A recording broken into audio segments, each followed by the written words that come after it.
Reported to Tahoma in September of 2015. Please welcome James Mitchum.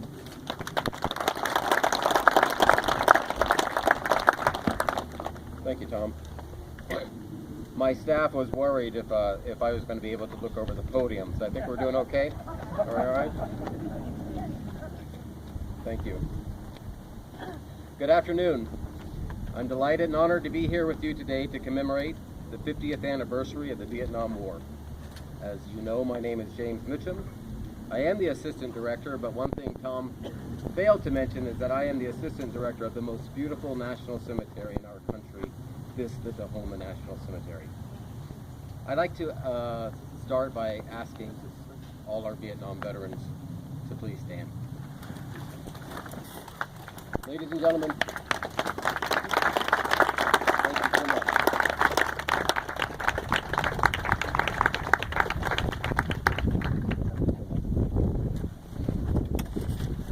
All across the nation, our Vietnam War Commemoration is an opportunity for Americans to recognize, honor, and thank our Vietnam veterans and their families for their service and sacrifice during one of America's longest wars.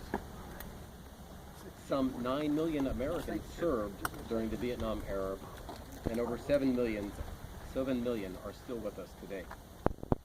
I want to take this opportunity to share with you a few memories that I have of the war, the Vietnam era, and Vietnam veterans.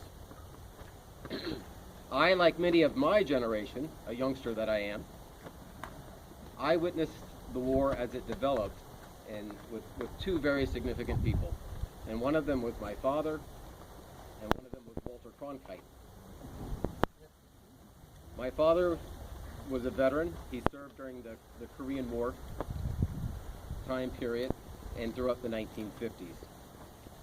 And I remember watching him as much, if even not even more so than watching the television, as we watched the nightly accounts of what was happening over in Vietnam and in our own country. And I watched my father grimace at the casualty count, and I watched him curse at the protesters, and I watched him shed a tear as POWs came home.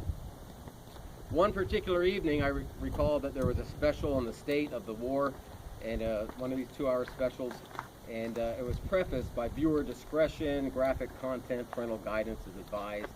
And my mother was trying to shuffle me out of the room, but my father said, no, it's okay. He felt that it was my duty to stay and watch this with him. And for that, I am ever thankful. I want to fast forward in time a little bit from those early to mid-1970s, and let's go to the early 1980s. And it was then my time to put on the uniform and report for duty. And the first man that I met of significance was Sergeant First Class John Reese, my drill sergeant. The best damn drill sergeant in the Army. In my perspective. I respect your opinion too. Sergeant Reese was a Vietnam veteran. He had reported for duty in the late 60s, did 2 Vietnam tours, left the Army in the early 70s, went on to college, and he decided that his calling was in uniform. Thankfully, for folks like myself, he came back, made it a career, retired as a sergeant major. And during his time as a drill sergeant, during my 2 months with him, he told us he wasn't going to share a lot of stories from Vietnam. We were going to train. He was going to take what was in his veins, and he was going to train us for the time that our country was going to ask us to go and do what he had done. But the most poignant lesson that I remember, they weren't lessons of combat with the enemy, they were lessons of principle at home. And he told us a story of coming home and walking through airports and walking in public places and being the receiver of some very unkind comments and watching protesters and watching people desecrate the flag.